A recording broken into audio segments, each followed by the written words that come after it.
नमस्कार मैत्रिणींनो, सर्वांना श्री स्वामी समर्थ. माझ्या चॅनलमध्ये मी तुम्हा सर्वांचं पुन्हा एकदा खूप खूप मनापासून स्वागत करते. मैत्रिणींनो, आज मी तुम्हाला सांगणार आहे असं काही जे ऐकून तुम्हाला थोडी भीतीही वाटेल, पण शेवटी तुम्हाला एक मोठं सत्य कळेल. त्यामुळे आजचा व्हिडिओ शेवटपर्यंत नक्की पहा आणि व्हिडिओ आवडल्यास प्लीज लाईक करा. तर आजच्या व्हिडिओला सुरुवात करूया.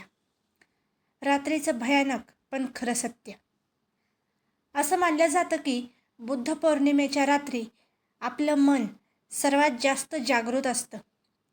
या वेळेला तुमचे विचार, भीती किंवा सकारात्मकता ते खूप पटकन वाढवतात. गौतम बुद्धांची प्रेरणादायी कथा.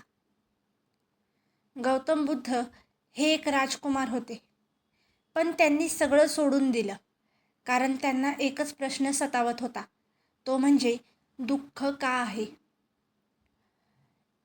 ते एका वृक्षाखाली शांत बसले होते, डोळे मिटलेले होते आणि दिवसरात्र ते ध्यान करत राहिले. त्या वृक्षाला बोधी वृक्ष म्हणतात. आणि एका रात्री त्यांना सत्याचा प्रकाश मिळाला. त्यांनी जाणलं की आपलं दुःख बाहेर नाही तर ते आपल्या मनातच आहे. पण एक गोष्ट खूप कमी लोकांना माहिती आहे. त्या रात्री जेव्हा बुद्ध ध्यानात होते तेव्हा त्यांना अनेक भीतीदायक विचार आले, भ्रम दिसले, भीती वाटली, पण त्यांनी डोळे उघडले नाही. आणि त्याच क्षणी त्यांनी भीतीवर विजय मिळवला. गुप्त भीती जिंकण्याचा उपाय. या रात्री तुम्हीही हा एक छोटा प्रयोग करू शकता. शांत बसा, डोळे मिटा आणि तुमच्या सर्वात मोठ्या भीतीचा विचार करा. पळू नका, फक्त बघत राहा. काही वेळातच ती भीती कमी होईल.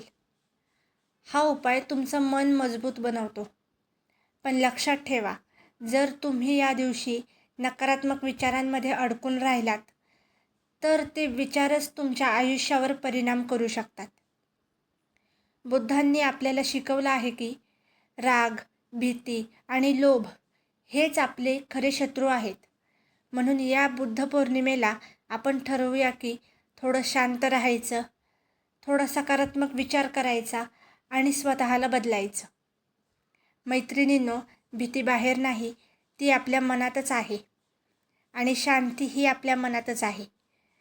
बुद्धांचा मार्ग स्वीकारा आणि आयुष्य सुंदर बनवा.